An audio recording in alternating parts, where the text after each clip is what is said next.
લોકસભાની ચૂંટણી પહેલા દારૂ ઘુસાડવાનું ષડયંત્ર। દિયોદર રેલવે ઓવરબ્રિજથી પોલીસને વિદેશી દારૂની ગાડી સાથે 2 ઇસમોની અટકાયત કરી છે। ક્રેટા ગાડી સહિત 7,72,910નો મુદ્દામાલ જપ્ત। લોકસભાની ચૂંટણી જાહેર થઈ ચૂકી છે, જેમાં ચૂંટણી પહેલા ચેકપોસ્ટ પર પોલીસનું સઘન ચેકિંગ હાથ ધરવામાં આવ્યું છે, જેમાં દિયોદર પોલીસે રેલવે ઓવરબ્રિજ પરથી ખાનગી બાતમીના આધારે વિદેશી દારૂ ભરેલી ક્રેટા ગાડી સહિત 2 ઇસમોની અટકાયત કરી છે। Deodar DYSP SR Mankar, PSI PV Dhokadiya સહિત પોલીસ સ્ટાફ માણસોએ હાઈવે વિસ્તાર પર પેટ્રોલિંગ પર હતા। તે સમયે ખાનગી બાતમી મળતા પોલીસ રેલવે ઓવરબ્રિજ પર વોચ ગોઠવીને ઊભા હતા।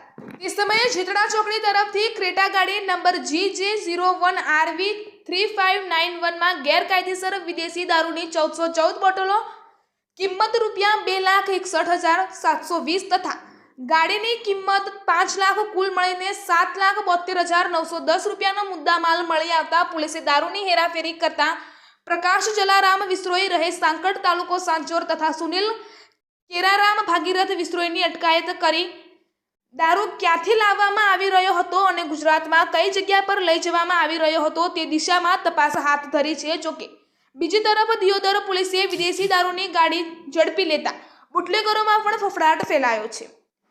અહેવાલ પ્રદીપસિંહ વાઘેલા, દિયોદર, બનાસકાંઠા।